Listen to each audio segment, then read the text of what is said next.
As always, we will be going for about 1 hour this evening, um, gauging and judging from the way my voice feels. I think we can make 1 hour before I have to stop. But we have been continuing our journey through the book of Revelation, and this is either the second or the third time we have been going through. So, when we complete Revelation this time, I think we're going to take a break and we're going to look at some other prophecies, some other places, some other books in the Bible. But we have a few more chapters to go before we complete Revelation. But at the moment, we are at chapter 17. And what we are looking at, according to the statement of the Bible itself, what we are looking at is the judgment. We are to look at the judgment of the great whore. But before we actually come to the judgment itself, which we see is in chapter 18, God takes us into chapter 17 and he gives us some very detailed background information concerning the woman Babylon and concerning the beast who is carrying the woman, or the woman is riding the beast. So we have some very detailed information. Now, let me put an image on the screen.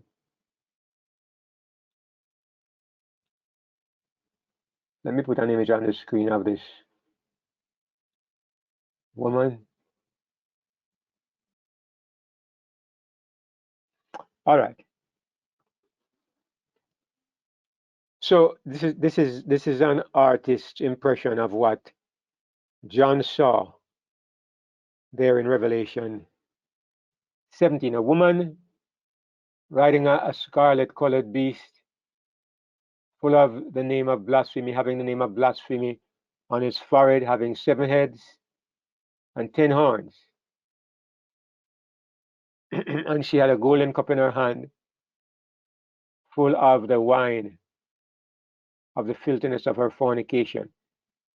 Basically, this is what John saw in vision, and this is what the angel was explaining to him. Now, just a couple of things I want to highlight.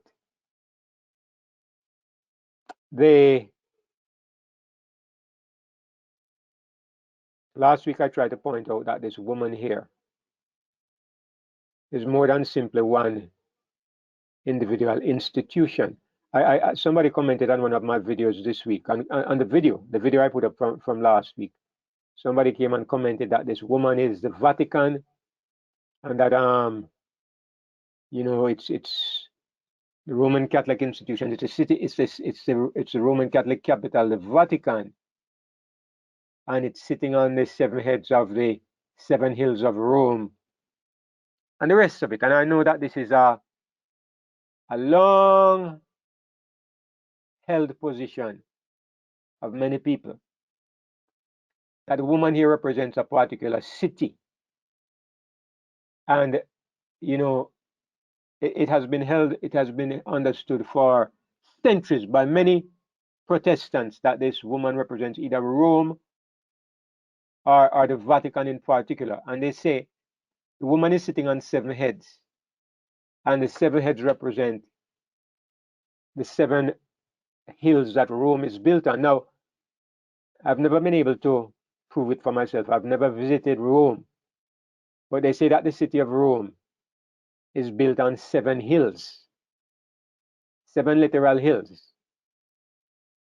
Now, that may be true. Okay, as a matter of fact, I tend to believe it's true because people have used it as an identification for centuries, and they wouldn't have been so fixated on it if there wasn't some truth to it.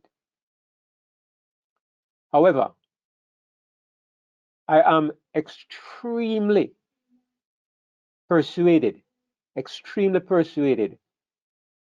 that when we are interpreting these prophecies, God is focusing on spiritual attributes, not physical things. I think it is childish and superficial for us to believe that when God says the woman is sitting on 7 mountains, it means that there is a literal city that is resting on 7 literal hills. Now, I'm going to say that first of all, and other people might look at it and say, okay, that doesn't make sense to you, but it makes sense to me. All right, if that is where you are, that is fine. But I'm going to say that if this is how you are going to interpret the prophecies, you need to be consistent and you need to do the same thing right throughout. So if we're talking about a literal city and literal seven little mounds, 7 little hills that God refers to as mountains, then as we go through the book of Revelation, we need to be consistent. When it says that the river Euphrates is dried up, we're looking for a literal river. And when it says that it is dried up, we're looking for the literal Euphrates River over there in the area of the Middle East. We are looking for that to dry up. And we need to be consistent with all the rest of the prophecies as well. And we need to interpret them in this physical, literal way. You know that there are a number of people who are interpreting the prophecies this way. There are some people you see on Facebook and YouTube who are putting out videos to say that the river, which one is it? They say one of these rivers has turned to blood. The river has become red. They think it's the fulfillment of the prophecy. Another set of them, they say that the river Euphrates is drying up. Okay, I don't know if that is actually happening, but they say the literal river Euphrates is drying up. For some reason, the waters have gone down and have almost disappeared. I don't know if that is still true. I know it was happening at one point. Now, the thing is, as I said, you have to decide how you are going to interpret the prophecies, and you have to be consistent. If this is how you understand this prophecy, then be consistent and apply it to the rest of the prophecy. And if it takes you into logical and sensible conclusions, fine. And if it takes you into nonsense, fine. Because you have to be consistent with what you are doing. And if you end up in nonsense, then you should begin to rethink your approach. There are so many reasons why we know that if somebody comes and says the river is turning to blood, and you think that's a fulfillment of prophecy, it's just ignorance. Because the rivers turning to blood and the sea turning to blood, it's all a part of the 7 last plagues. And the 7 last plagues are when grace is finished, nobody else can be saved. The 7 last plagues are God's wrath filled upon planet Earth when nobody else can be saved. So when somebody comes and tells you nonsense about the seas turning to blood or the river turning to blood and it's a fulfillment of prophecy and all of that nonsense, it's stupidity. Because unless you are going to be saying, you're going to be joining those who say that there's no more salvation anymore. And if there's no salvation anymore, I'm wasting my time preaching, and you are wasting your time sitting in a religious meeting, and you are wasting your time talking to people about Christ, because salvation has come to an end and there's no more grace. Okay, so the plagues have started falling and the rivers are turning to blood and the river Euphrates is drying up. So you know that things like this are nonsense. These are unsound, unbalanced conclusions that people reach because they don't understand the Bible. And if you start encouraging them in that kind of nonsense by paying attention to this kind of foolishness, you will end up in the same kind of confusion that they end up in. So anyway, somebody comes along and says that this woman is the Vatican. I rejected this kind of thinking long ago, because I concluded that when we are looking at the identity of these elements in the book of Revelation, we are looking for spiritual characteristics and spiritual interpretations. When you look for the 144,000, you're not looking for literal Jews. And I don't even believe you are looking for 144,000 literal people. At least I'm consistent in this regard. I'm looking for spiritual qualities. I believe that the Bible is focusing on spiritual things because in the new covenant, we worship God in spirit and in truth. And God is giving us spiritual characteristics, even though you look with your eyes and you see something physical, but you understand that the characteristics are spiritual. Same with Babylon. You're not looking for a city down there beside the Euphrates River. You're not looking for a place in Iraq, which is where Babylon literally was. You're not looking for a literal city. You're looking for a spiritual entity, which is a counterpart of Israel. Israel is a spiritual entity. Israel, the enemy of Israel is Babylon. If Babylon is a literal city, then Israel is a literal people. And Jerusalem is a physical place also that we can go to. When you leave Babylon, where do you go? You go to New Jerusalem.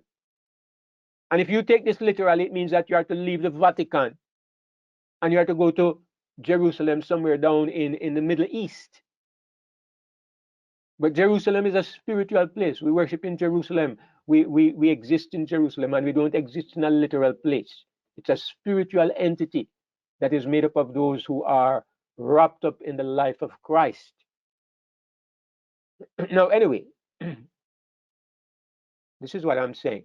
So somebody says that, somebody objects to my video and they say that Babylon is the Vatican.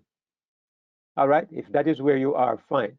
But don't expect me to buy into that kind of thinking. So this is in response to the person who says that the Vatican is the woman Babylon.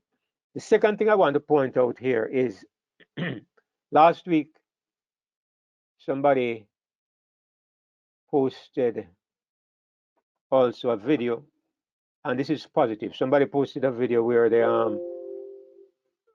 were highlighting the fact that, okay, yes, here's where we were. Last week we looked at this diagram. And this is a diagram that I put together, which, in my opinion, gives a good description of what we see in Revelation 17. We're going to take the time and go through in a bit more detail this week, but I just want to highlight what we are looking at before we continue. This red rectangle at the bottom says beast, and it represents the beast that we see in Revelation. Up at the top, you see a mauve triangle that says the woman. So it's the woman riding the beast, but it also says specifically that the woman is sitting on the 7 heads. So I put the 7 heads on the beast, and I put the woman on the 7 heads because the Bible says that the woman is sitting on the heads. So she's sitting on the beast, but she's also sitting specifically on the heads. And if she's sitting on the heads, then it's 7 heads. So she's sitting on the 7 of them. Now, we have identified these 7 heads as being, let me see if I can use my drawing tool, my highlighter, and highlight. All right, you can see my highlighter. Can you see my highlighter? Yeah. All right. We have identified these 7 heads as being E, A, B, M, P, G, R, and then I have a question mark for number 7. So the labels, the E stands for Egypt, the A stands for Assyria, the B stands for Babylon, and the MP Medo-Persia, the G is for Greece, and the R is for Rome. And then the question mark stands for head number 7, which I'm going to come to in a moment. But one of the objections that people have had is that they say, how do you end up with Egypt and Assyria? Because when you go into the prophecies, there's no mention of Egypt and Assyria. If you go back to the book of Daniel and you look at the prophecies of Daniel, they all begin with Babylon, Medo-Persia, Greece, Rome. There are always 4 kingdoms, not 7. And it does not go back beyond Babylon. So there's always an objection because people say, why do you bring in Egypt and Assyria? Well, I see you, brother Ian. Well, I'm going to give credit here. I went on the internet this week and I was looking and I saw a video put up by somebody called SDA Watchman. And he was dealing with prophecy. And he pointed out something that I never knew before. He really agrees with me to some extent. He agrees that we have Egypt, Assyria, Babylon, Medo-Persia, Greece, Rome. And when it comes to number 7, I don't agree with him. We disagree on number 7. But we agree on the first 6, and he explains something that is very interesting to me, and I never heard this before, but it makes perfect sense. Now give me a second. Look at this. This is a picture of the 4 animals that Daniel saw in his vision. Now, what this guy pointed out is something that I never thought of before, but it makes a lot of sense. You remember that, first of all, there was a lion that came up, which is Babylon. Then there was a bear that had 3 ribs in the mouth, which is Medo-Persia. Then there was a leopard with 4 heads, which is the kingdom of Greece. And then there was a great and terrible beast, which is the kingdom of Rome. But the guy pointed out that the bear has 3 ribs in the mouth of it. What does that indicate? Well, I read Uriah Smith's book. And Uriah Smith says the 3 ribs in the mouth of the bear, this is Adventist teaching, the 3 ribs in the mouth of the bear represents the 3 provinces that were most severely damaged by Medo-Persia.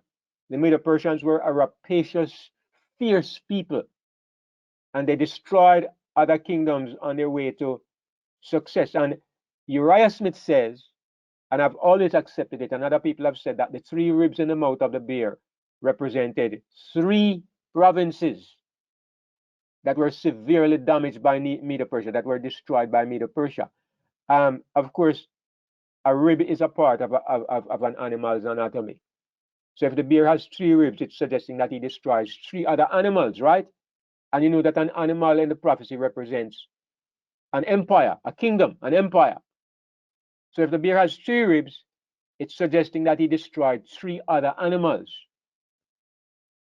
Now, when you look at this picture, you have, first of all, the lion is number 1. Then the bear comes up after the lion, and the bear has 3 ribs in the mouth. How many people did the bear destroy? The bear destroyed the lion. The bear overthrew Babylon. But he doesn't have 1 rib in his mouth. He has 3 ribs, which means that the bear did not destroy only Babylon. He destroyed 2 other kingdoms as well. Now Uriah Smith says that the Medo-Persian bear destroyed Babylon and Lydia and Egypt. You can go to the book Daniel and the Revelation, and you can go to Adventist history, and you'll see that they say that the bear destroyed Babylon, Lydia, and Egypt. But there's something interesting to note. Babylon was a major empire. Egypt was a major empire. Lydia was not a major empire. Lydia was simply it was a country, okay, but it was nothing significant. It was relatively minor in terms of history. So it's like saying the bear destroyed 2 great empires and 1 insignificant one. What the guy did, he went to Wikipedia, and what he showed was interesting, because he went to Wikipedia, and Wikipedia says that the Medo-Persian kingdom destroyed 3 empires. Now I want you to guess which 3. You can guess which 3. And I don't know how come Uriah Smith or anybody else never pointed this out before. The 3 that were destroyed by Medo-Persia were Egypt, Assyria, and Babylon. Egypt, Assyria, and Babylon. Yes, Kevin, Egypt, Assyria, and Babylon. Those are the 3 that were destroyed by Medo-Persia. And that makes perfect sense. That tells you why it's perfectly logical that we start with Egypt, because Egypt was the first great nation that tried to destroy God's people. Assyria was number 2. And then it is followed by the other 4. Babylon, Medo-Persia, Greece, Rome. They all were used by Satan in his attempts to destroy those who were called God's people. So it makes perfect sense. These are not isolated ad hoc nations. These were nations that had a clear purpose in the devil's plan to destroy God's people and to overthrow God's purposes in the world. So, all right. So I have further reason to say that when we say Egypt, Assyria, Babylon, Medo Persia, Greece, and Rome, we are correct. Now, the guy goes on to do something that I don't agree with. He seems to be a very reasonable, logical person, and then he comes and he does something totally illogical. Because he says that the yellow head, the question mark, head number 7, he says that head number 7 is the United States of America.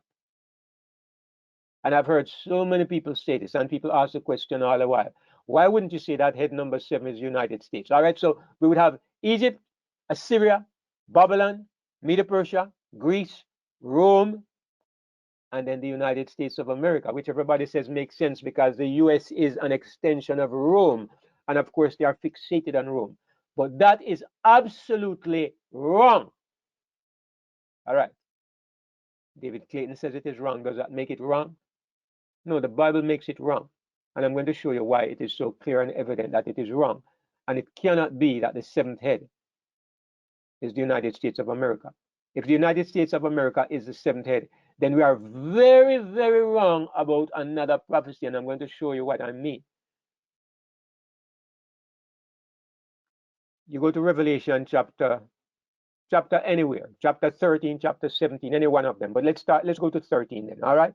And I'll show you why the 7th head cannot be in the United States of America.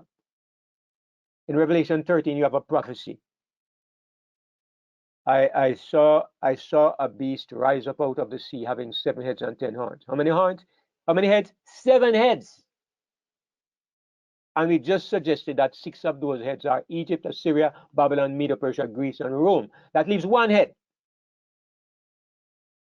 Now, the brother says that the 1 head is the United States of America. And everybody says, well, not everybody, but a lot of people agree. And they say that head number 7 is the United States of America. I say no, and I'm going to show you why. Because a little later down, you find in verse 11, look at verse 11. And I beheld what? Another beast, not the beast with the 7 heads, but another beast, separate and distinct, coming up out of the earth, and he had 2 horns like a lamb, and he spake as a dragon. So how many beasts do we have here? We have 2 of them. This one here has 2 horns. The one we saw first has 10 horns and 7 heads. This one has 1 head and he has 2 horns. It's a completely different entity.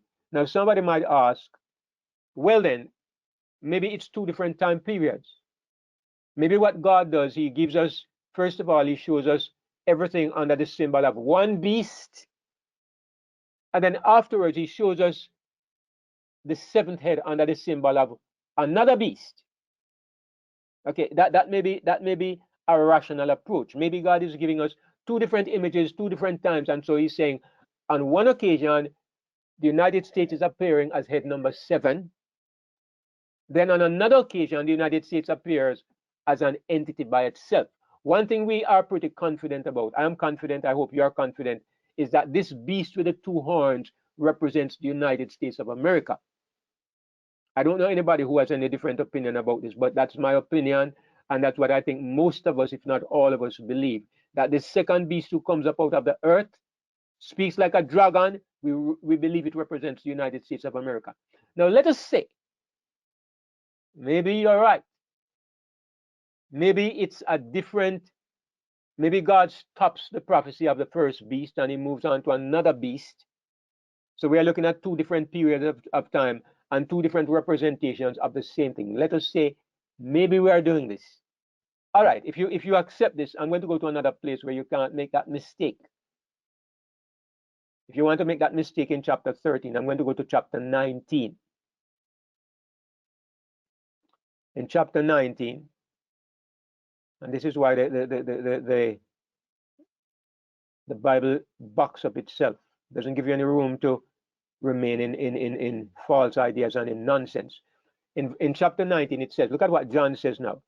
And I saw the beast. Which beast? Beast number 1 with 7 heads and 10 horns. I saw the beast.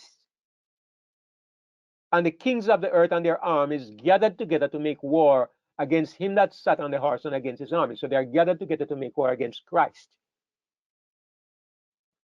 And the beast was taken. Beast number 1 with 7 heads and 10 horns is captured. But look who else is captured with him. And with him the false prophet that wrought miracles before him. Who is this rascal? Who is this being referred to as a false prophet here? It's beast number 2, the one with the 2 horns. This is beast number 2 who is called a false prophet, because it says it's the one who had deceived those who had received the mark of the beast. He had performed miracles. He had performed miracles. Go back to chapter 13 and you'll see him performing miracles. And he deceives those who receive the mark of the beast. And it says, these both were cast alive into a lake of fire burning with brimstone. So it's not one beast, and we are given 2 different symbols to represent the one 2-horned beast. No, no, no. It's 2 different and distinct beasts. One of them have 7 heads and 10 horns, and one of them have 2 horns. It's 2 different entities. So the 2-horned beast, if that is America, it is not a part of the beast with the 7 heads, not a part of the beast with the 7 heads. You see what I'm saying? So if we are understanding correctly when we say that the 2-horned beast is America, then it's clear America is not a part of the first beast with the 7 heads. That's absolutely clear. And if you come to this conclusion, that is an unbalanced conclusion, because it cannot be. Now, is this transparent and clear to everyone, or do I need to explain this a little better? Let me know if there's anybody who is unclear about something I just said. What is the premise of saying that the lamb-like beast and the false prophets are one and the same? Can you elaborate on that a little bit more? All right, thank you, brother Ian. Now, the lamb-like beast and the false prophet. All right, go back. Let's bring up the lamb-like beast in chapter 13, and we'll bring up the false prophet in chapter 17, chapter 19. All right, chapter 19. Let's just go right up to Revelation chapter 19. All right, so I'm going to go to the King James Version so that we can actually look at the language very clearly in both passages. Now, when you go to Revelation 13, it says here, I beheld another beast coming up out of the earth. This is a lamb-like beast. He had 2 horns like a lamb, and he spake like a dragon. It says, he causes the earth and those which dwell therein to worship the first beast whose deadly wound was healed. So the second beast, this beast with the 2 horns, is soliciting worship for the first beast whose deadly wound was healed. And this again shows you that it's 2 different animals altogether, 2 different entities. But here's what it says he does. He does great wonders, so that he makes fire come down from heaven on the earth in the sight of men. And he deceives those that dwell on the earth by the means of those miracles which he had power to do, saying that they should make an image to the beast which had the wound by a sword and did live. So it tells you clearly that the second beast deceives the people who dwell on the earth by the means of miracles. Can you see that very clearly? Now, when you go to Revelation 19, it tells you that the second beast, the beast was taken. All right, that's beast number 1. And with him the false prophet, that's beast number 2. How do we know that this is beast number 2? Because it says that had worked miracles before him, with which he deceived those that had received the mark of the beast. That's exactly what we are told that this second beast is doing, this lamb-like beast, right? He works miracles, and he causes everybody to receive this mark in the forehead or in their right hand. So it tells you that this beast is referred to now as a false prophet. Why is he referred to as a false prophet? Because a prophet is the forerunner who goes before a person. A prophet is somebody who speaks on behalf of a person to bring glory to that person. Like John the Baptist was a prophet who went before the face of Jesus Christ to turn people to Christ. That's what a prophet does. And so this false prophet goes before the beast. He's a beast's prophet. He goes before the beast, and he seeks glory and he seeks worship for the beast. And he does this by means of these miracles, which we could discuss a bit. We discussed this already, and we saw what kind of miracles these are likely to be. But anyway, when you put these two passages together, it seems clear to me that this false prophet is the same two-horned beast. But he's called a false prophet because in Revelation 19, it is highlighted that his purpose is to glorify the first beast, and that's what a prophet does. Okay, you're muted. Oh, there's a part there that says, sorry, that say that worship his image, and them that worship his image. So it alludes to the same image that it reforms in chapter 30. Right, and if we bring the image into it, sometimes the picture can become a little cloudy. So I didn't mention the image because the image is not any of the beasts. So when you talk about him creating an image of the beast, sometimes in our minds we create a third beast because we say an image would look like the beast. So we create a third image, we create a third beast when the Bible does not mention a third beast. It mentions an image. And when it talks about an image, you can have ways in which it is an image without actually becoming a beast. And when you examine the prophecy carefully, you discover that it is not saying that there are three beasts. Right? I mean, somebody who is reading, let me say, superficially might conclude that, okay, the second beast makes an image of the first beast, so you now have three beasts. No, an image is not a beast. It simply means that something is created that has characteristics. There are characteristics of the beast in this thing that is created. But it's not created to become another beast. It's created to be a tool to bring worship and glory to the beast. So there are some differences there that are necessary for us to pay attention to. Otherwise, we can get confused into thinking there is actually a third beast. All right. So let's go back to Revelation 17. So what I really wanted to highlight and to make very clear is the fact that you can't conclude that the seventh head is the United States of America. That is wrong. I will say over and over, America has no part in this first beast apart from being a friend. Right? America has an identity of its own. God has given the United States an identity of another beast with two horns. So it is wrong to make the United States a part of the first beast because the prophecy makes it clear that it cannot be. The only way it can possibly be is if we are wrong about the second beast. If that second beast is not America, okay, then possibly you can put America on the first beast. But what would the second beast be? I don't know. I've never heard any feasible explanation. And there's nothing that makes sense to me other than that the second beast represents the United States of America.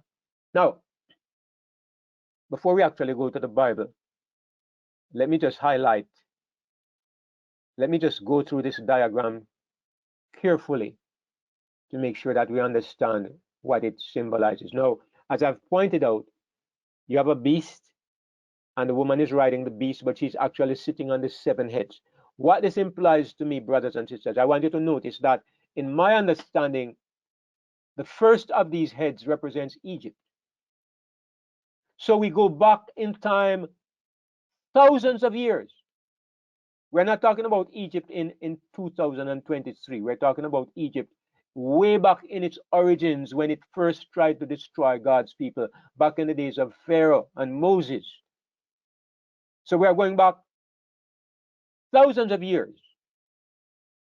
And then we move on to Assyria, and you know the Assyrians destroyed 10 of the tribes of Israel way back in antiquity. So the question I would like you to answer or to consider is this. Way back at that time, was the woman sitting on the beast at that time? Was the woman riding on the heads at that time?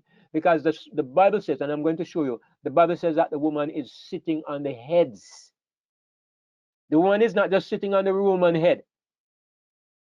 or the yellow head, or the Greek head. The woman is sitting on the heads. She's on all of the heads. In other words, the woman is tied to the existence of the beast. They have been in this adulterous relationship from the very beginning until the very end. The woman is riding the beast. This is why I'm saying that this woman is not the Vatican, and this woman is not the Roman Catholic Church, and this woman is not any particular denomination. The woman is representing the great anti-God religious landscape that has always fought against God's people throughout the ages. Here's the point. How far back does Israel go? All right, you and I are part of Israel. And Jordan, Kevin, the rest of us, Brother Kip, we're all a part of Israel. How far back does our history go? Does our history begin in 1844? Does it begin in AD 31? One aspect of it begins in AD 31. But if you're talking about God's Israel, all those who will be saved in Christ, how far back do you go? Adam. You go back to Adam, right? But if you want to talk about when God first called a people and identified them as Israel, you go back to Egypt. In terms of God's people being identified as a distinct entity, you go back to Egypt. And so from the time when God called the people and he labeled them his own, that's when I think we should begin to look at Satan labeling an institution as his own and setting it up as a rival to God's people. So from the moment Israel existed, Babylon came into existence. And so I'm saying that Babylon has always been the great false religious power that has stood in opposition to Israel from way back in the days of antiquity, right down until today. So if we say the Roman Catholic Church is a part of it, I will say yes. But I will say to isolate it to Romanism is nonsense. To isolate it to the Vatican is respectfully, it's nonsense. It's a great spiritual entity that goes back in time to the same moments in time when Israel began. So Babylon is that great anti-God religious system that has been riding on the great political powers of the world. They have always been influenced by religious influences. There's been a religious influence behind all of them right through the ages. So the Bible says, yes. It's interesting though because the woman is called Babylon, but you see one of the heads of the beast is actually Babylon. No. Okay. All right, yeah, that is interesting. And again, it highlights the fact that we have to make a distinction between physical identity and spiritual identity. You know, Right. because right when one of the heads of the beast as Babylon is political Babylon, it's not spiritual Babylon. Spiritual Babylon is always the woman, you know. But yeah, as a political empire, one of them happened to be named Babylon. So yeah, okay, that is interesting, yes. But it's good that you point out that distinction. Now, there's one part of the prophecy that remains that needs to be emphasized, and it is this part here, the 10 horns. Now you notice I have a strange, I have a strange, I hope you can see my highlight. I have a strange a strange diagram because I have the 10 horns sitting by themselves out in isolation. And there's a reason why this is so. And if I even go back to let me see something. If I go back to my other diagram, do I have it here? My other diagram, yeah, no. Okay, this is not the diagram. I have a question. Yes, Sister Esther, you can go ahead while I'm scrounging Are around we here. going to discuss the seventh political power? Could you say that again? Are we going to discuss the seventh political power? You said you disagreed with this person online, but we haven't discussed what you believe about it. Right. Thank you for the question. I am absolutely going to discuss it, but I'm taking my time and I'm making sure I thoroughly process each thought before I move on. So it may be that we might get to discussing it this evening. When I get to it, I want to talk about it in some depth and detail. So I don't want to pass over it superficially. That's why I haven't touched it yet. But I promise that I am going to talk about it. Now, if you look at this diagram, I have here again, if you notice, most of the time you look at images of Daniel and Revelation of the beast, you'll see that there are 10 horns scattered all over the seven heads of the beast. In the diagram that I have here, I don't have the horns on any of the heads. Well, I have it on one of the heads, right, or behind the head. And in actual fact, the way I read Revelation 17, the horns don't belong on any of the heads.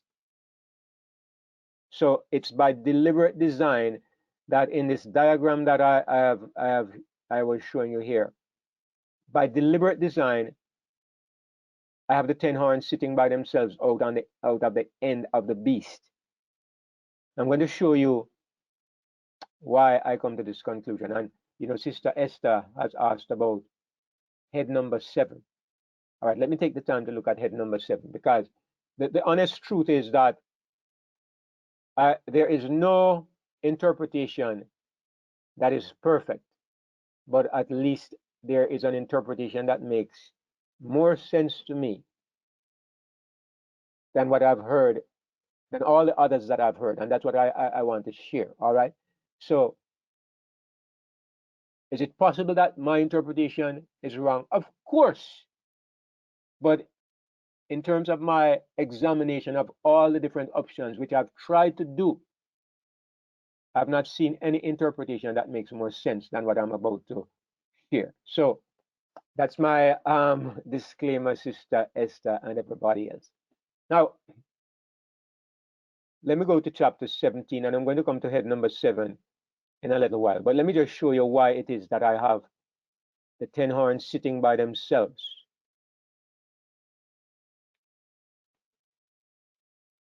It has to do with this mystery that I struggled with for a long time. It says in verse 9, and here is the mind which has wisdom, calls for wisdom. The 7 heads are 7 mountains on which the woman sits. There you see that the woman is sitting on the heads. She's sitting on the mountains. And the mountains here represent great political empires, not simply geographical oddities, not simply 7 little mounds on which the city of Rome is built. They are mountains, they are great political powers, and the woman is sitting on these 7 great political powers, which are major empires in the history of the world. And it says, and there are 7 kings. Now, it's interesting because I think if you go to most translations, it will not say there are, it says, and they are. Okay, you go to NASB, look at the right panel. You go to the New American Standard Bible, it says, and the 7 heads are 7 mountains, and they are 7 kings. The same 7 heads which represent 7 mountains represent 7 kings or 7 kingdoms. As a matter of fact, I label them as 7 empires.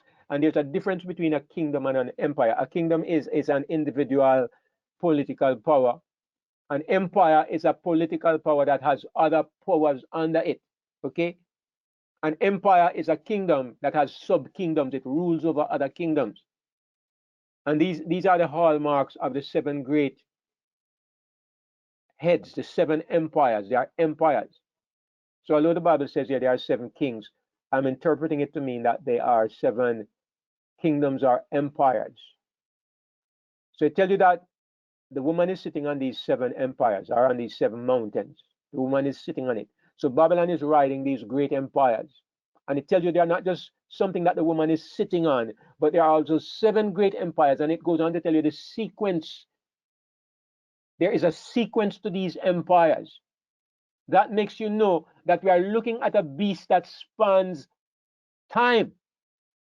5 have fallen.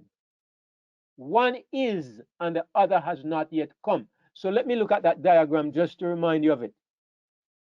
5 have fallen. Okay, so we can say that the 5 that have fallen are the 5 green ones, the 5 green heads. So at the point in time where we are in the prophecy, E, A, B, M, P, and G no longer exist. They have fallen. 1 is, the red one exists, and the yellow one has not yet come. So at this point in time, how many heads does the beast have? 1 head. 1 head. The yellow one has not yet arrived, and the 5 green ones are gone. The beast has only 1 head. The beast doesn't have 7 heads, and the beast at no time in its history does the beast have 7 heads. No time in its history does the beast have 7 heads. But God shows us the beast as having 7 heads because God is giving us a panorama. You know what a panorama is? It's a view that takes in a vast scope of time. Timeline. Timeline. A timeline. Timeline. Yes, a timeline. God is showing us the history of the beast on a timeline, and he's taking in great ages in 1 symbol. So you understand that we are not talking about 1 beast having 7 heads. No, it's 1 beast with 1 head, but it has a history where there have been other heads, and it has a history where there's still 1 head to come. But at this moment in time, the beast has only 1 head. So when you're looking at the beast, you know you're looking at the beast in time, over history. And if this is true, you're also looking at the woman in time.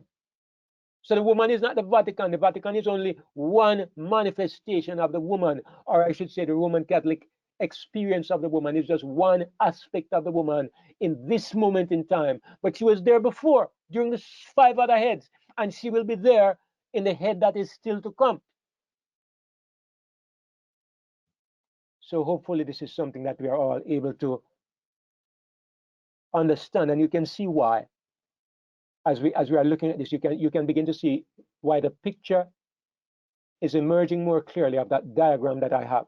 So it says the other is, I'm coming, 1 second, coming to you, Nikki. It says the other has not yet come, and when he comes, he must continue a short space. So whoever head number 7 is, it will continue only for a short time. Okay, it's not going to continue for the length of time that the other heads continue. The head number 7 will be short. Yes, Nikki, go ahead. I maybe have answered a little bit because it might be a silly question, but I want to ask it the same. You know, when you read the Bible from way back when, and it says the same prophecy, 1 is, 1 is and another 1 is to come. How do we know that that time has not yet gone? The 1 is to come is not the 1 is now, or I don't know if you get the question. Absolutely, and it's a very good question, and it's a question that people have been asking over time. Now there are 2 possible answers. First of all, you can put yourself in the time when John got the prophecy. That seems the most obvious place to put yourself, because when John got the prophecy, if the angel says 1 is, it's logical to say we're talking about AD 95, which is when John got the book of Revelation, according to scholars, right? So we would say in AD 95, 1 is, and if that is true, then the one that is would be the Roman Empire. But somebody else gives us another possibility, which could also make sense, because remember, the angel says to John, come and I will show you the judgment of the great whore. So you could put yourself prophetically now at the point in time where we are looking at the woman. And prophetically, where are we? Prophetically, we're at the time of the judgment. So it could be that you have one of these options. Either it's talking about when John got the prophecy, or it could be talking about the time when the woman is to be judged. So it's one of those two. All right. And based on my understanding, I tend to believe that it's talking about that it could fit both. It could fit both of them. But I tend to believe I will put it more at the time when John got the prophecy. And I'll explain why in just a moment. Let's go on to read the next 3 verses, because these 3 verses are key. So it says that head number 7 will only continue for a short space. So we can know that whatever head number 7 is, it's going to be short-lived. And somebody could say, well, that applies to America because America has been only around for a few hundred years. All right, fine. If that was the only thing, you could say so, but there's a lot more. Now it says in verse 11, and the beast that was and is not, even he is the 8th, Eighth, the 8th what?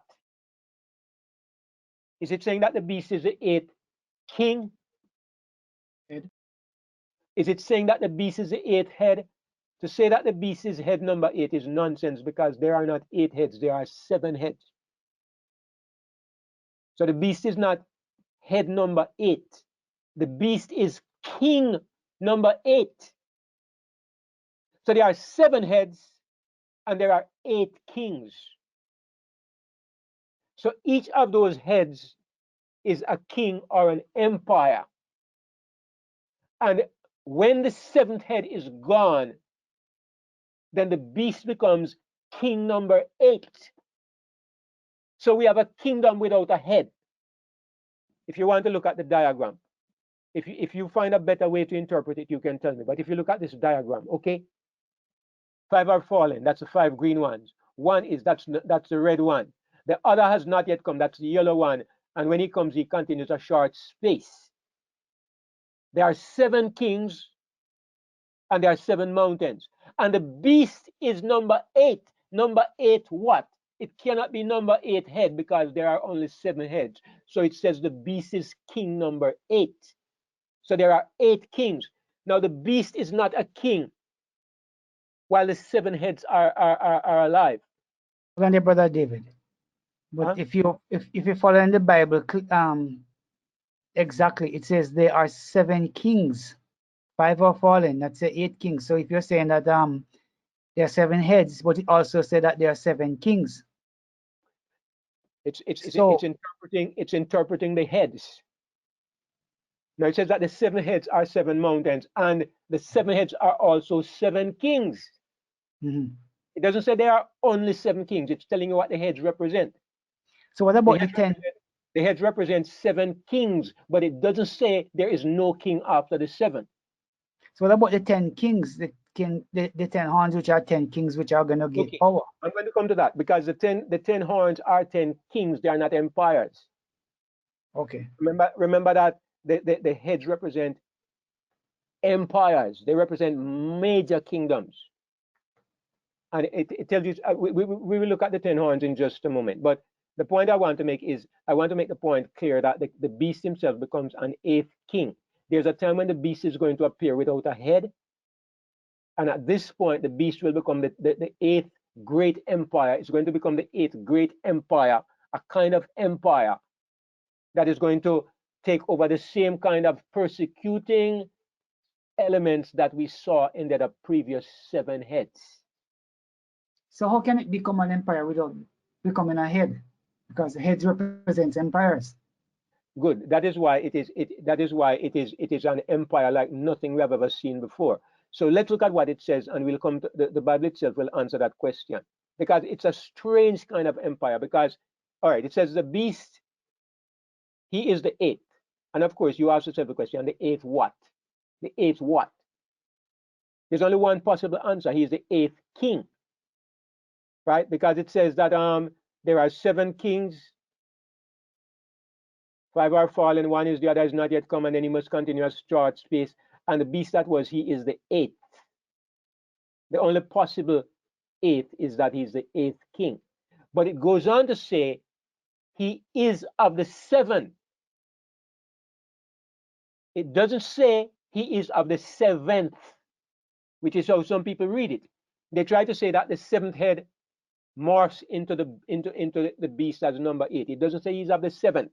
He's of the seven, meaning that the beast has been a part of all 7 kings. And if you go back to the diagram, you'll see it is true, because the beast was a part of Egypt. He was in Assyria, Babylon, Medo Persia, Greece, Rome. The beast has been a part of all of those heads. Those heads were simply a representation or a manifestation of the beast kingdom at every stage. But there comes a time when head number 7 is gone and there's no more head. Does it mean that the career of the beast is over? No, it means that the beast is about to appear in his true nature for the first time. The beast is going to appear in his true nature, and he's going to appear as the beast from the bottomless pit, the kingdom from the pit of hell. He appears in an evil condition worse than he has ever appeared before in the 7 previous incarnations. Let me just finish reading that. And it says, and the 10 horns are 10, the 10 horns that you saw are 10 kings. All right. Now, one of the problems you have in Daniel and Revelation is that the word king and kingdom is used interchangeably. If you go back to Daniel chapter 7, that's the first place you see it happening. When it says that the 4 beasts are 4 kings, then it says that the horns are 10 kings. So sometimes God doesn't make a clear distinction between a major kingdom and a minor kingdom. Sometimes the words themselves don't make this distinction. But it is clear that when you talk about the 10 horns here, you're talking about minor kingdoms. We're not talking about empires. Empires are always represented as heads or as great beasts. Now it says that the 10 horns are 10 kings. And here's what it says, which have received no kingdom as yet, but they receive power as kings 1 hour with the beast. So you ask the question, when does the beast receive power for 1 hour? Is it when there was head number 1? Is it during the time of the 7 kings that the beast received power? No, the Bible tells you clearly that the beast, he is the 8th. He is the 8th what? He is the 8th king. It is when the beast becomes king number 8 that the 10 horns will receive power for 1 hour with the beast. So if I go back to my diagram. So these 10 kings are kings without kingdoms then? Right, they are kingdoms without they are like, should I call them provinces? I mean, I'm inventing a word. I'm searching for a word because the Bible doesn't tell you clearly. You're kind of trying to figure out what kind of thing is this that we are looking at. Because the Bible is trying to describe a relationship that you have never seen before in the history of the planet. We are looking at an empire without a head. Instead, the empire manifests itself through in 10 provinces or 10 minor elements that are so united together, it becomes one empire, but it's an empire without a visible head. That sounds like the EU. But can we touch back on number 7 again, Brother David? I have a question. Yeah, I haven't even touched on number 7 yet. Okay, all right, okay. Let me not preempt it then. Right, I'm going to touch on it because Esther asked me specifically, and of course. So if the red head represented Rome, if we have Egypt, Assyria, Babylon, Medo Persia, Greece, and this red head represents Rome, then you ask what comes after Rome. Now, Adventists will say the red head represents pagan Rome, and the yellow head represents papal Rome, because they have to get the Roman Catholic Church in there somewhere. But again, I will say to you that this is illogical and unreasonable, because according to what we just read, it says that this head is to remain how long? A short space. A short space. How long has the papacy remained? Too Check long. from 538. Even Adventist history tells you that it persecuted for 1,260 years, longer than all the others. If you even want to put them together, the reign of the papacy has been much longer than all the others. Far, far longer, at least twice as long as any of them, maybe 3 times as long. So it's wishful thinking to say that the yellow one is the papacy. And besides, It as will I make pointed sense out, either, brother. It will make sense either because they already are already saying the woman is the papacy. So how is the woman going to be sitting on its own head?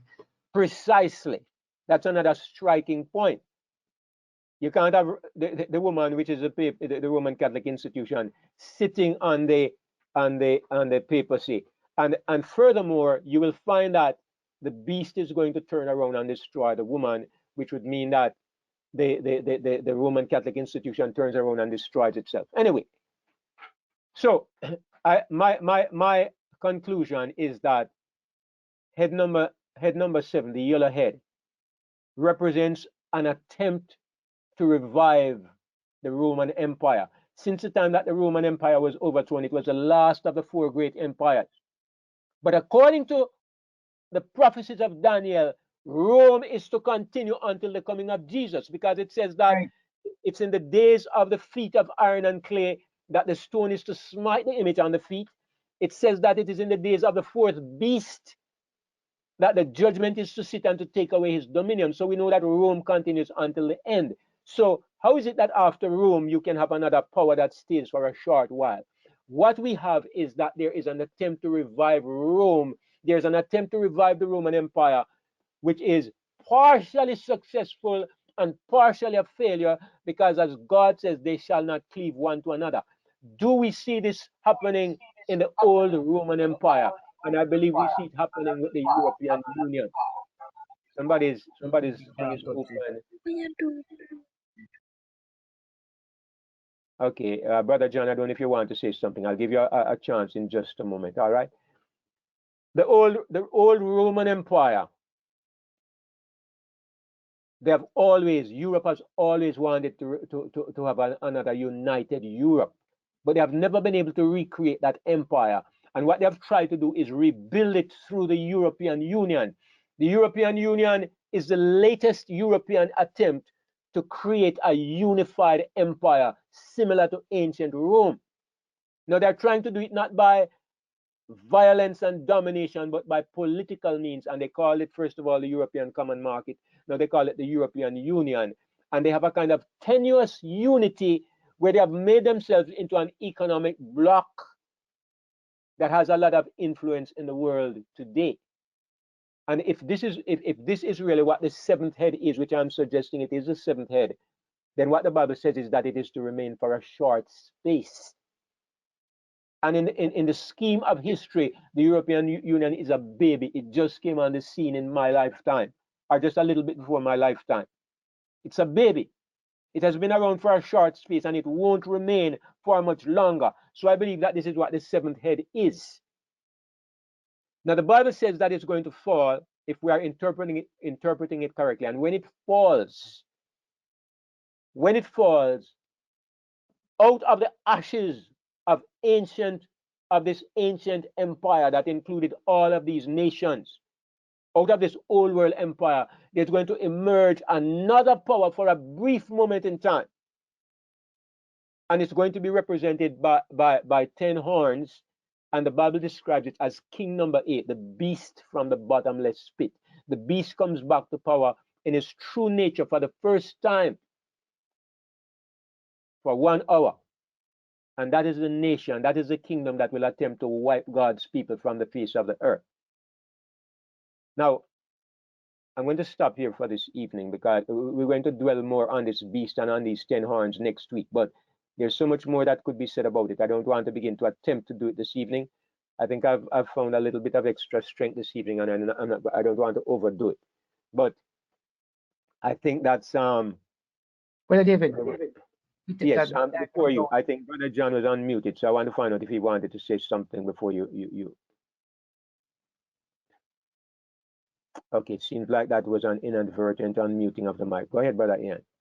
Yeah, so it begin to make a lot of sense what you just said, because in chapter 13 it speaks about the beast that received a deadly wound to one of his head and did live.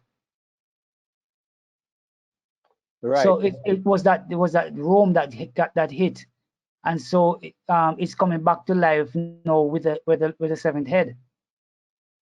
That's one of the possible implications, and there are some other things that are said in Revelation 17 that we haven't been able to look at this evening. But when you begin to put the pieces together, you find that the picture that we are looking at makes the most sense in being able to resolve all the pieces and put them together.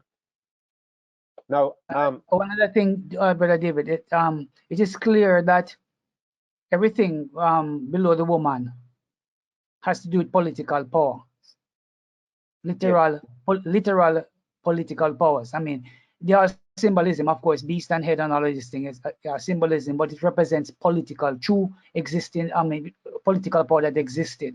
Like I said, a timeline of the history of these kingdoms.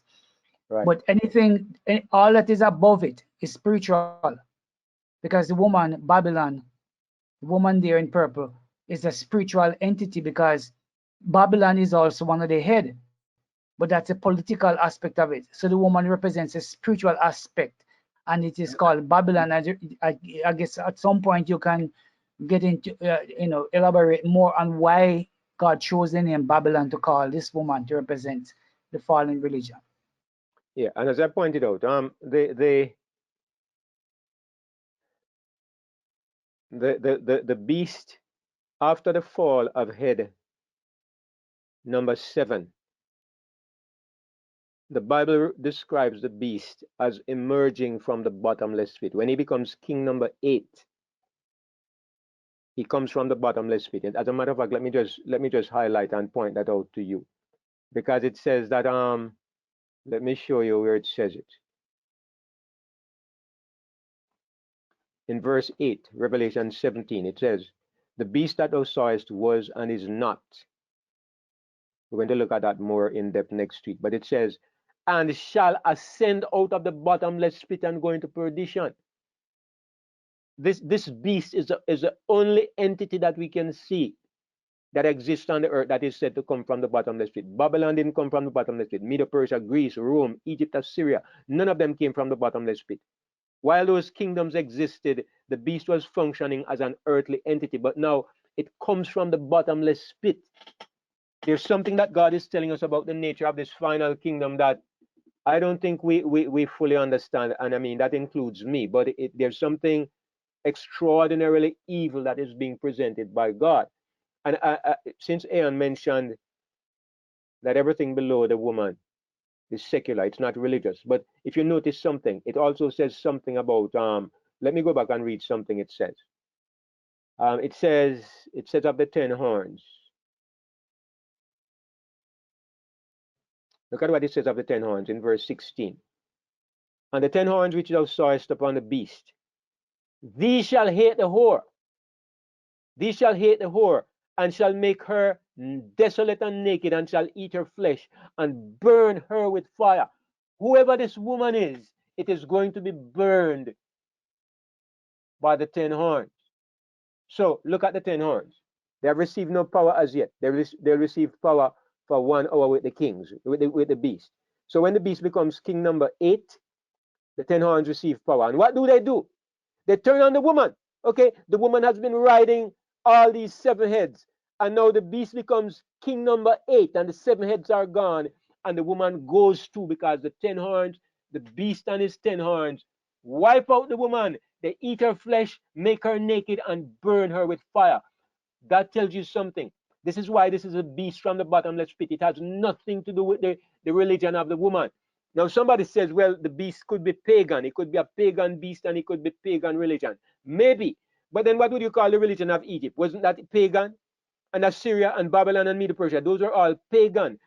And yet it was still the woman. So I don't think paganism is an excuse. I think what we are looking at is a power that emerges at the end of time that is completely godless. Has nothing to do with God. It's against God, it's against religion. And if you look at the way the world is developing today, it will make sense to you. China. It's not just China, brother Sam. Watch and see what's going to happen in your own country. It's coming because But what they hate, China what they is hate, religion. what they, China has always been against religion, and they yes, always persecute Christians. but it's coming to the They're rest not of the the only world one. too. It's coming to the rest of the world, and it's not just that they're against Adventism and they're against Christianity. The world is developing in a place where it is rubbish to believe in God, and it's stupid and backward to believe in God and religion.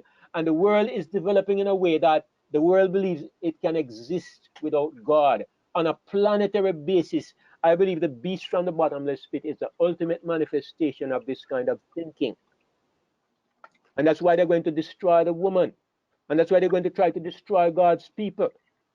I don't think we understand the kind of terror that is coming upon the world in the kind of world that they are trying to create. Boy, it can't be no worse than it is now, man. Wow. Ha! I don't think we have seen anything yet, Brother Sam. But anyway, China is not the only place that does that kind of thing. North Korea is probably worse than China.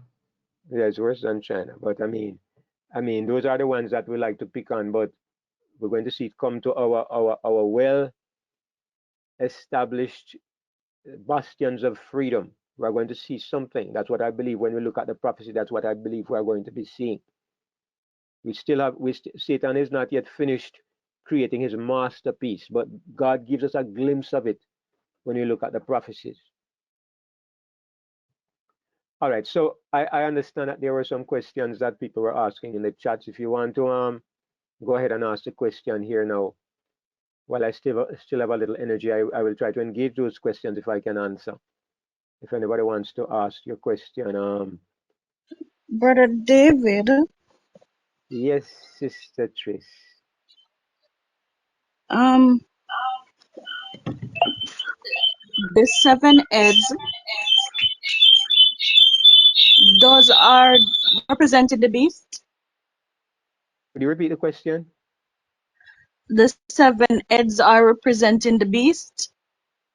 Yes, I mean the beast. God shows us the forces of the anti-God forces under one symbol, and that symbol is the beast. But the beast has had different identities. For example, at one time the beast was Egypt, then it was Assyria, then it was Babylon, then it was Medo Persia, then it was Greece. It's the same beast, but he's showing up himself in a different way. So that's the way God is presenting this beast as a great power that Oh, has existed for all these ages, but has had different heads. so when the beast comes up out of the bottomless pit, is representing himself instead of being manifested as Exactly. a. Exactly. At this point now, he doesn't have a head, and he's showing up himself in his true color. Okay, thank you. Yeah. And exactly what that looks like, I'm not going to try to pretend to be able to give an answer because the Bible is giving us a picture of something that we have never seen before in the history of this planet. We have never seen an empire without a head. We have never seen a beast from the bottomless pit. So God is giving us an image of something that we have nothing to compare it to because we don't know what that looks like. But Brother David, I brother, hear Brother Sam. 1 second, Brother Sam. So we're trying to feel our way based on the description and the prophecy. So we can have an idea, but we shouldn't be too dogmatic. Brother Sam and then Kevin. why would Satan want to destroy his religion? I mean, his people, their way of religion. Then if it's our job now to call people out of Babylon, where are they coming from? Well, we're looking at the prophecy in a progressive way, Brother Sam, because we are to call people out of Babylon. But after we have called them out of Babylon, there's still something that follows. There's the end of probation, and there's the end of salvation. And after people come out of Babylon, it's not yet the end of the world. You have the seven last plagues, and you have the destruction of Babylon, and you have Babylon to be overthrown by the 10 horns and to be burned with fire. So it's a progression that we are looking at in the prophecies. Now, if you ask the question, why does Satan destroy his own people? Why does a dog bite the hand that feed it? You're asking something of somebody whose nature is evil. To believe that Satan would operate on your principles or my principles would be a bit naive. Satan has no body except himself. Satan's delight is to destroy what God has created. Satan has no respect for life, whether they call themselves his people or not. His purpose is to destroy humanity. And I mean all of humanity. First of all, to get us to rebel against God, and then to make a Yeah, mockery of God by destroying his people. I understand. Very good. Okay, brothers. Well, Kev, you can go ahead. Hey, maybe this is too in-depth for this evening, but we were just having a little discussion in the chat about the difference between the horns and the heads, and that it's not a likely not an arbitrary distinction between the two. I don't know if it'd be easier for me to read it's if you scroll all the way to the top of the chat, or um, if you want to look at it, but Okay, I can look at it. I'm not going to go all the way through and attempt to answer because it's a lot of discussion. But if you just ask a question right off and I were to give my opinion, I would say, of course, there's a difference between the horns and the head.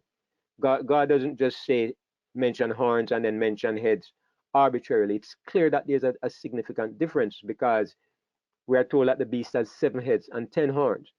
He doesn't have 17 heads and he doesn't have 17 horns. He has 7 heads and 10 horns. So there's a clear distinction between both of them.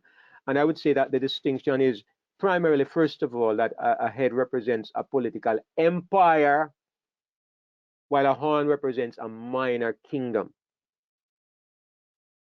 So that's my so if we're understanding. trying to understand the difference between the second beast out of the earth with the 2 horns like a lamb, it's likely that the 2 horns do not also represent the United States and Canada or something like that. It would have to be a minor kingdom, right? If the beast itself is the United States, then the horns Right, cannot also be the United States. right. I agree with you completely. And I mean, I myself have suggested in the past that maybe the 2 horns represented two legs or two aspects of the North American empire, which it could be America and Canada, but people have pointed out that America and Canada are not a part of the same kingdom. But I could make an excuse. I could excuse it in this way. I could find a way out by saying, look at Europe. Europe was represented as having 10 horns, the European beast. And there were distinct countries. For example, you have England, you have France, you have Germany.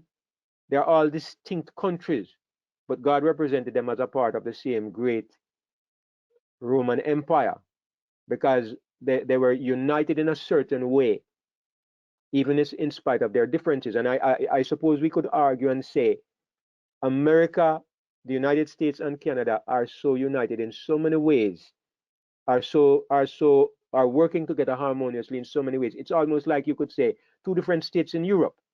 So that's arguable, okay? Not everybody would agree with me if I suggest this, but there is the reality that there are 2 horns to the North American beast, and that's one possible suggestion. There may be something else.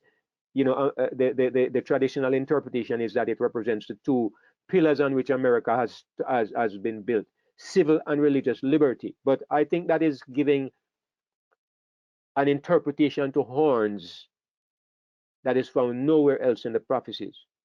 That unique idea that it represents civil and religious liberty. It's not given that interpretation. Horns are not given that kind of meaning anywhere else. So I would be a little skeptical about that meaning. Brother David, if you look at the historical development of Europe, those nations you just mentioned, France, England, Italy, Rome, if you look at how they developed, they were first the Greece Empire, and then they split up into smaller pieces when after Alexandria, right? So if you look at how America is formed, America was one landmass, and people went there, and then they colonized after a while, and they split and become United States and Canada. So it's the same kind of history if you look back at it that way. So if God could call all of these kingdoms, all of these European kingdoms, one king, one empire, then we could look at United States and Canada in the same light. Right. So as I'm saying, there will undoubtedly be arguments for and against, right? Um, I see good reasons to suggest that it could be so, and I see also reasons why somebody might say, well, it doesn't fit. And in my mind, it's an interesting discussion, but in my mind, it's not something that I would say is a deal breaker in the sense that if we are wrong about this, it affects the prophecy in any major way. I don't think it does. So it's really a little gap that we are seeking to fill. But I'm pretty certain that this second beast represents primarily the United States of America. Which probably is where is the bottom line that we really need to settle on. It seems like anything major is happening in the United States on the world scene. Canada always seems to just go along with them anyway. Right. They run hand in hand. And I mean, it's just recently that you really need a passport to move from America to Canada. You don't need a visa. You almost can't need nothing at all. It's almost operates like one country. Brother Kenneth and then Brother Modest, I think, have something to say. Brother Kenneth? Yes, I was just thinking that on the seventh head of the beast that is not but will be, that sounds to me like it's going to be the coming one world government that doesn't have any borders. Okay. I appreciate the thought, and there is a problem with that as well, that I might as well express the difficulty I find with saying it's a one world government. People have suggested that it could refer to some kind of United Nations, which is kind of similar. But here's the thing. The problem is always that the Bible represents two beasts. That's the problem, because if we say it's a one world government, then we have to say that the second beast is eliminated from that government. If we have any one entity that represents a global coalition, a one world government is a one world government. That includes America and all the rest of the countries. But if America is outside of it, it cannot be one world. So the problem is that God has given us two symbols for the end of time. The beast is a major entity, yes, but there's also the false prophet, which is another beast. So God shows us that the world is divided up, even in spite of the fact that this beast is so significant, the beast carrying the woman and all the rest of it. But the reality is that there is another major global power in existence at the same time, and that is a two-horned beast. So that two-horned beast is outside of the scope of whatever we're going to identify the first beast as.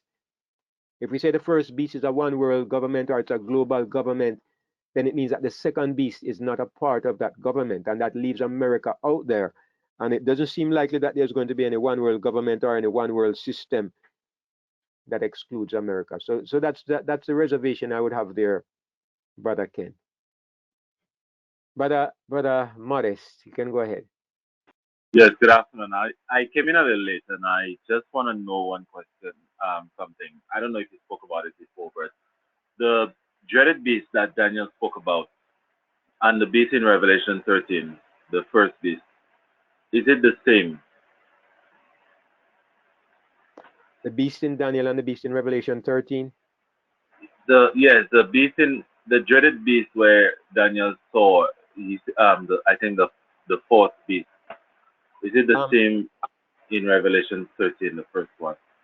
The beast in Daniel 7, all four of them are included in the beast in Revelation 13. As you came in a little late, but I was pointing out that the beast in Revelation 13 and 17 is a panorama. The beast is a panoramic beast.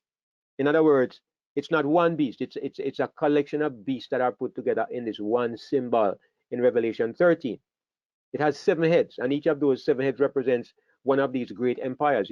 Egypt, Assyria, Babylon, Medo Persia, Greece, Rome. And it says that 5 have fallen, 1 is, and the other is not yet come. So we see that the beast of Revelation is a beast that is covering a sequence of kingdoms throughout history. So these sequence of kingdoms includes the 4 that we see in Daniel 7. So is the beast in Daniel 7 the same as the beast in Revelation? I would say it overlaps because it's a part of the revelation beast, but the revelation beast is far bigger than the beast that we see in Daniel. The fourth beast in Daniel 7 is Rome, which Rome ruled the earth. Right, which is And just one head of the beast in 13. and I'm thinking in Revelation 13, it's giving a continuation of describing the beast that Daniel saw. Daniel just mentioned it as a dreaded beast, but then John is giving descriptions of what the beast is. So I always thought it was the same. I mean, Adventism It's interprets. only one of the heads that represents that Daniel 7 fourth beast. It's only one of the heads in Revelation 13. The one of the heads, Yes, or the one that got the deadly that blow. the one that got the deadly wound. I think that one involves the fourth beast of Daniel. That has been interpreted as Say that again. that has been interpreted as the 50, not Rome. The thing is, we were discussing a lot of this before you came on, brother Modest. To go back through and to cover the bases is a bit challenging. But if you're able to come on early next week and we when everybody's a little more fresh, then we can go back and look again at how we fit together those different pieces and come up with a picture that covers the bases. Let me put it that way. We can watch the video later. Or you I can got go. yeah. What Yeah. your when it comes out on YouTube. And the next question, um, the eighth beast you said that's coming out from the bottomless pit. It's not really a nation coming. It's more like a belief or something. Like they're gonna like you guys repeating. But you understand what I say. The beast from the bottomless pit. A beast always represents a political empire. So I believe that a beast represents a political empire. So when it says that there is a beast that emerges from the bottomless pit, there is to emerge on this planet a system of government. Let me call it that way. We could call it an empire. We could call it a kingdom. I'm going to say it's a system of government that is completely satanic in its principles. I believe it's completely satanic because it's not associated with religion. It's said to come from the bottomless pit, and the bottomless pit has connotations of Satanism and evil and darkness. There's a reason why God describes it as coming from the bottomless pit. Remember that the bottomless pit is the same place where Satan is bound for 1,000 years.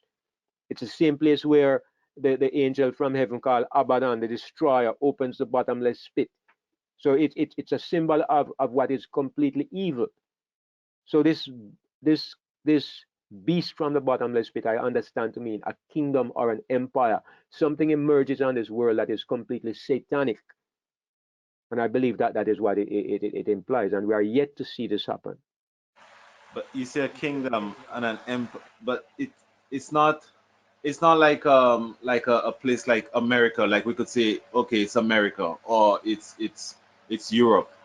It's just a system that you're referring to, Yeah, it's a like system of government. like those who call themselves Satanists. No, it's a system of government because it is the Bible describes it as the eighth king. All right, there have been seven kings, and the seven kings were distinct: Egypt, Assyria, Babylon, Medo Persia, Greece, Rome. They were distinct political entities, and it says the beast becomes king number 8. So to be consistent, we have to say a king is a king. You can't have an eighth king who is not a king at all. So we are still looking for a political entity, and I believe this is to take place in the European part of the world, in the old world, because that's where the beast came from. All the heads of the beast were from the old world: Egypt, Assyria, Babylon, Medo Persia, Greece, Rome, the European Union, and they are all from the old world. The new world power is the United States of America, the false prophet. But the old world power is the beast, and all the incarnations of the beast were from the old world. So I believe that this beast from the bottomless pit is also an old world power. So in the old world, it will be revived Rome under this new identity, and in the new world, it will be America and whoever else is her allies over here. That's America making an image of the beast. Yes, yes, America will make an image of the beast over in our part of the world. All right, I think that. Brother David. Yes, brother Steve, and maybe after you, I'm going to have to bow out, but go ahead. Okay.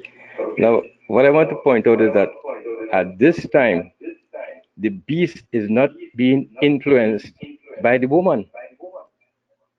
There's no religious aspect in the beast's existence. And this makes a vast difference in the behavior of the beast. I agree. I agree, brother Steve. I agree completely. I think nobody can properly estimate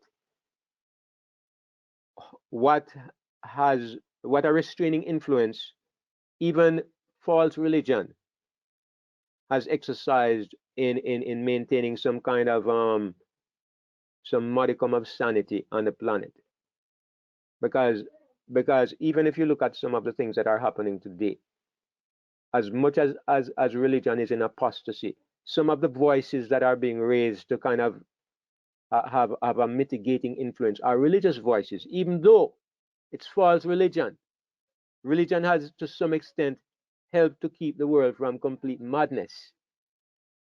But the world is at a place where, just to be very general, through artificial intelligence and through scientific advancement and through evolution, the more people come to the place where they think God is irrelevant and God doesn't exist, and the more they dump religion, there is no limit to the craziness. There's no limit to the craziness.